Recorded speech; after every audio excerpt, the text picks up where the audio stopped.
Are you looking to maximize your buying power with proceeds from a sale as you buy your next property?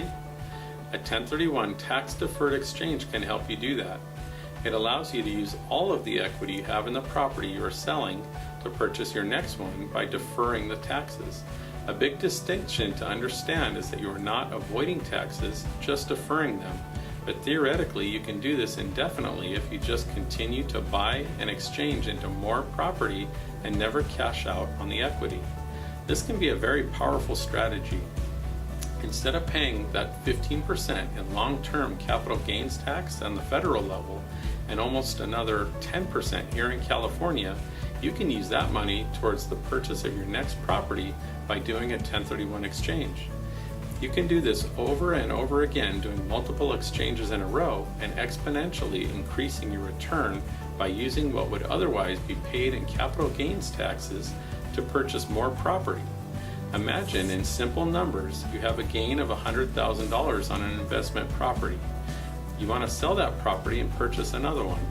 If you don't do an exchange, you could pay close to 25% in tax to the feds and to the state of California. That would leave roughly $75,000. If, on the other hand, you exchange your property, you would defer that tax and could use the whole $100,000 towards your next property. That means that if you're putting, say, 25% down on the next property, you'd be able to purchase close to a $400,000 property by doing the exchange, compared to only $300,000 property without doing the exchange. To complete a 1031 tax-deferred exchange, there are some strict rules and requirements to follow regarding timelines, purchase prices, loan amounts, access and control of the money, and property types that need to be met and followed. Here are just a few. The property types being exchanged have to be considered like kind. Basically, for real estate, this just means investment real property. This can include apartment buildings, single-family homes, retail, industrial, even raw land.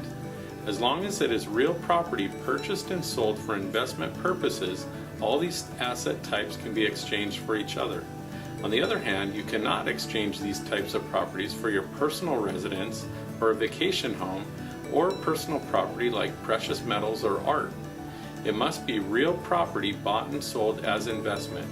There are also requirements for the purchase price and loan amounts. To defer 100% of your taxes in an exchange, the purchase price and the loan amounts for new property or properties must be as much or more than the property you are selling.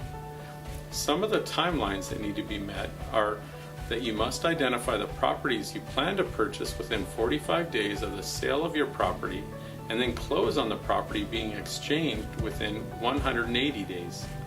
Another rule is that you cannot have access to or personally control your money during your exchange. This must be done through an accommodator and arranged before you close escrow on the property you are selling. There are also rules and techniques you can use regarding how many properties can be identified, how many properties can be purchased, and if identifying more than 3, the maximum value of the property you are purchasing, and then requirements to close on a certain number of those. It might sound complicated, but it can be well worth it, and we can walk you through the entire process. My name is Vince Saxton. I'm a commercial real estate broker at KW Commercial here in San Diego. If you have questions or you'd like to learn more, please don't hesitate to call me. I answer my own phone and I'm here to help you.